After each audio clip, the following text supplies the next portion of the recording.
National frontier TV, आवाज राष्ट्रहित। नमस्कार दर्शकों, नगर निगम के इस चुनाव में कई चौंकाने वाले और कई उल्लेखनीय चेहरे निर्वाचित होकर के सामने आए हैं। उनमें से एक चेहरा योगेश जी गेंदर का है। गेंदर परिवार वर्षों से, मैं जहाँ तक समझता हूँ कि कम से कम 2 से 3 पीढ़ी हो गई है इनकी समाज सेवा करते हुए, और समाज सेवा का प्रतिसाद इन्हें मिला है। ये वार्ड क्रमांक 72 से निर्वाचित होकर के आए हैं। योगेश जी, आपका बहुत बहुत स्वागत है। योगेश जी, आप व्यावसायिक क्षेत्र से हैं, आपका परिवार व्यावसायिक क्षेत्र में रहा, छात्र राजनीति में भी रहा, आप भी छात्र राजनीति में भी रहे, समाज सेवा में भी रहे, और अब एक नया वातावरण निर्मित हुआ है आपके लिए। कैसा महसूस करते हैं आप? महसूस तो क्या, चूंकि शुरू से जन सेवा ही को अपना उद्देश्य बना के निकले हम लोग। परिवार ने भी विरासत में जन सेवा ही दी है। लोग परिवार में बिजनेस देते हैं, प्रॉपर्टी देते हैं। विरासत में मुझे मेरे पिता ने और मेरे माननीय भाई ने, स्वर्गीय पिता ने विरासत में जन सेवा दी है। और आज मैं सोचता हूँ कि मेरी तीनों पीढ़ी के अंदर मुझे अब जाकर जो ये अवसर प्राप्त हुआ है, तो ये पद प्रतिष्ठा के लिए प्राप्ति नहीं है। एक जन सेवा को आधिकारिक रूप से उसको मूर्त रूप देने में एक सहयोग जो मिलना चाहिए, ये उसकी प्राप्ति है। और मैं और ज़्यादा तत्परता से इस कार्य को और आगे करूँगा। जो जन सेवा का कार्य मुझे मेरे स्वर्गीय पिताजी सौंप के गए हैं, वो मैं और आगे अच्छे से करने का प्रयास करूँगा इस आधिकारिक रूप से। भावना आपकी जन सेवा की, समाज सेवा की प्रमुखता से है। जो सराफा क्षेत्र था, व्यावसायिक क्षेत्र था, और जिस वार्ड से आप निर्वाचित हुए हैं, अधिकांश रहवासी क्षेत्र है, मराठी बाहुल क्षेत्र है, और एक कुल मिलाकर के ऐसा लगता है कि नया सा वातावरण है। क्या वहाँ की समस्याएं हैं? किस तरह से आप किस प्राथमिकताओं के आधार पर उन समस्याओं का निराकरण करना चाहेंगे?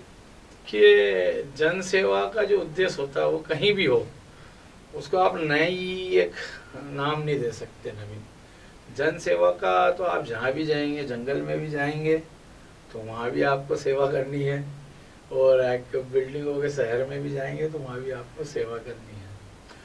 अब चूंकि विषय आता है कि मैं एक व्यवसायिक क्षेत्र से होकर वहाँ जाना, तो मैं आपको एक जानकारी में लाना चाहता हूँ कि मेरा जहाँ जन्म हुआ है तो वो इंदौर की जन्मस्थली है। मेरी नहीं, इंदौर की भी जन्मस्थली है।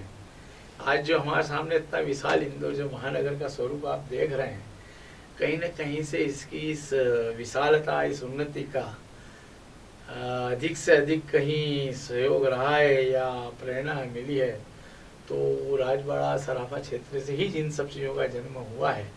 चाहे आप उसको व्यावसायिक रूप से देख लें, रचनात्मक रूप से, सामाजिक रूप से देख लें, या धार्मिक रूप से देख लें, या बड़े बड़े उद्योगों के रूप में। और आपके ध्यान आकर्षित करना चाहता हूँ कि हमारे यहाँ के प्रमुख समाचार पत्र भी मेरे वहीं से जन्म लिए हैं, सराफा क्षेत्र से।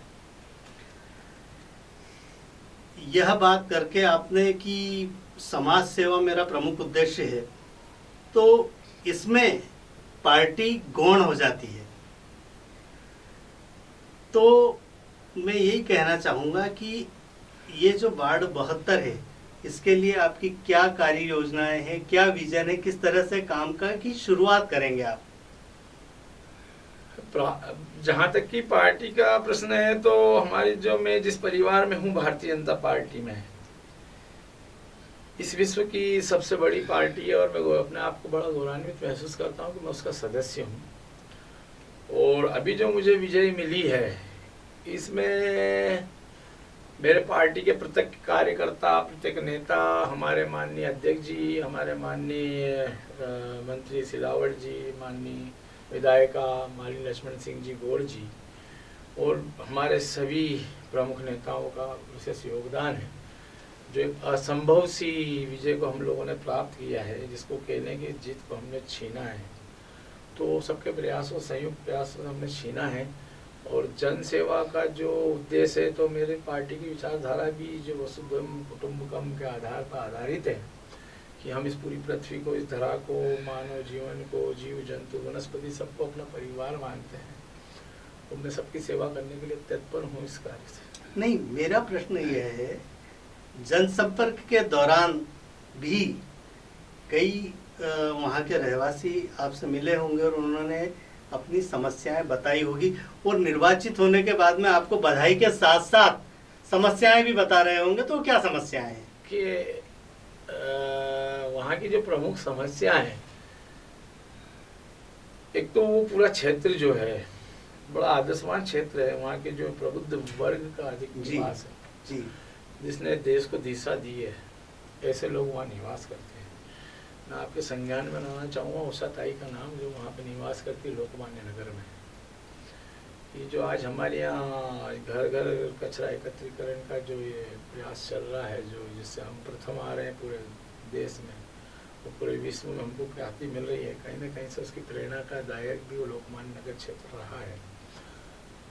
ऐसे जगह पे जो 30 साल, 40 साल, 50 साल, 70 साल पूर्व विकसित हुई कॉलोनियाँ हैं, वहाँ नवीनीकरण की आवश्यकता है। जो मूलभूत समाज जो आवश्यकताएं होती है, जैसे ड्रेनेज है, तो उन ड्रेनेजों को बदलने की आवश्यकता है जनसंख्या की दृष्टि से। तो अब मेरा प्रथम प्रयास रहेगा कि मैं उस पूरे क्षेत्र को नवीनीकरण की ओर ले जाऊँगा। नवीनीकरण में ड्रेनेज आपने प्रमुखता से बताया, पेयजल की क्या स्थिति है आज की तारीख में वहाँ पे? पेयजल वहाँ पूर्ण विकसित कॉलोनियाँ, बस्ती क्षेत्र है, महावन नगर, सब जगह पेयजल की व्यवस्था तो है, लेकिन जैसे मैंने कहा कि वहाँ नवीनीकरण की आवश्यकता है। वहाँ से जब हम लोगों ने वहाँ पे इस कार्य को किया, हमारी पार्टी ने या और भी पूर्व की परिषदों ने इस कार्य को करा है, उसमें और अभी में जनसंख्या में बड़ा अंतर है। उस दृष्टि से वहाँ नवीनीकरण की आवश्यकता इन दोनों चीज़ों में है। उस वार्ड में कुछ पिछड़ी कॉलोनीज भी हैं क्या, ऐसा लगता है आपको? एक ही बस्ती क्षेत्र है, वो महावन नगर है। महावन नगर तो वहाँ भी इन दोनों चीज़ को प्रमुखता से करना है। वहाँ स्वास्थ्य और शिक्षा पे मेरा विशेष बल रहेगा, क्योंकि जब पिछड़ा क्षेत्र होता है जी, वहाँ भविष्य निर्माण के लिए हमको कार्य करना होता है। जो हमारे देश का भविष्य, जो हमारे बच्चे होते हैं, उन पे मेरा स्वास्थ्य और शिक्षा को लेकर प्राथमिकता वहाँ रहेगी। अभी कल हम तिरंगे का अमृत महोत्सव मनाने जा रहे हैं। जी हाँ। क्या संदेश देना चाहेंगे आप? इस देश में आप यदि यहाँ का पुराना इतिहास देखें, तो जो हमारा अखंड भारत था, उस अखंड भारत का स्वप्न हम और हमारी पार्टी और हमारे सभी लोग देखते हैं। उसके लिए हम लोग सदैव तत्पर हैं, कार्य कर रहे हैं, हमारी विचारधारा के साथ में। ऐसे ही हम लोगों ने अंग्रेजों से लड़के, जो हमारे पूर्वजों ने अपना बलिदान दिया है, हमारा शहीद लोग हैं जिनका जीवन पूरा बलिदान हो गया शहीद में। आज तिरंगे को हम हमारा जो सर्वत्र जानते हैं, उसका पूरा नौशावर करते हैं। हमारे देश के महान शहीद, सैनिक, राजनेता और अपना सामान्य पूरा देश जिस चीज़ को नतमस्तक है, तो मेरे लिए वो जान से प्यारा है तिरंगा, और मैं उसके लिए हर तरीके से मेरी जान भी न्यौछावर तक करने के लिए तैयार हूँ।